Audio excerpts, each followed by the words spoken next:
Bonjour les amis.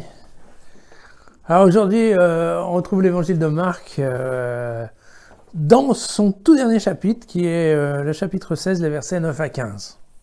Alors, ça va aller vite, je vous le lis. Ressuscité le matin du premier jour de la semaine, Jésus apparut d'abord à Marie de Magdala, dont il avait chassé 7 démons. Celle-ci partit l'annoncer à ceux qui avaient été avec lui et qui étaient dans le deuil et les pleurs. Mais entendant dire qu'il vivait et qu'elle l'avait vu, ceux-ci ne la crurent pas. Après cela, il se manifesta sous un autre aspect à 2 d'entre eux qui faisaient route pour se rendre à la campagne, et ceux-ci revinrent l'annoncer aux disciples. Eux non plus, on ne les crut pas. Ensuite, il se manifesta aux 11, alors qu'ils étaient à table, et il leur reprocha leur incrédulité et la dureté de leur cœur, parce qu'ils n'avaient pas cru ceux qui l'avaient vu ressuscité. Et il leur dit, allez par le monde entier proclamer l'évangile à toutes les créatures. Alors évidemment, ça fait un peu bizarre ce texte, parce que, vous le savez, en fait, ça a été rajouté plus tard à l'évangile de Marc. L'évangile de Marc, qui se terminait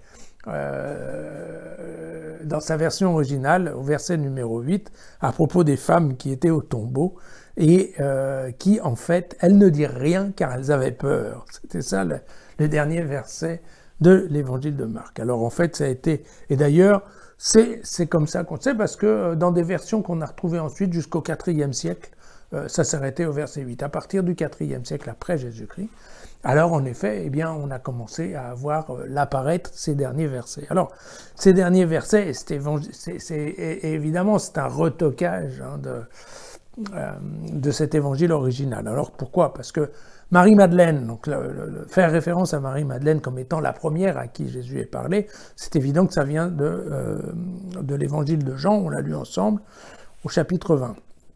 Et puis, par contre, la question des 7 démons, ça c'est raconté dans l'évangile de Luc, d'accord, au chapitre 8. Ensuite, les 2 qui vont à la campagne, bien évidemment, ce sont les 2 pèlerins d'Emmaüs, qu'on trouve dans l'évangile de Luc au chapitre 24, et versets 13 et 35, nous les avons lus aussi.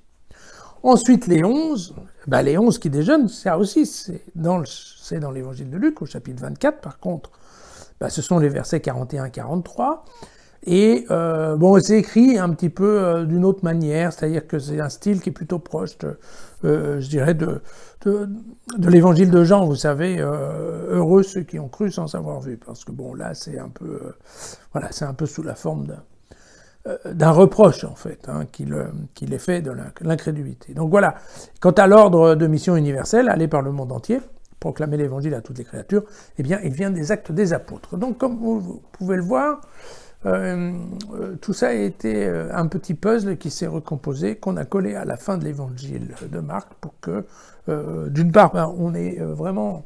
qu'on soit sûr qu'effectivement Jésus était ressuscité, qu'on puisse dire qu'effectivement Jésus avait rencontré certains des gens qui le connaissaient avant, et donc, et puis pour insister bien sûr, sur l'incrédulité de tous les gens qui ont rencontré Jésus. Cette incrédulité, elle est certaine, elle est vraie, il n'y a pas à en discuter, c'est évident.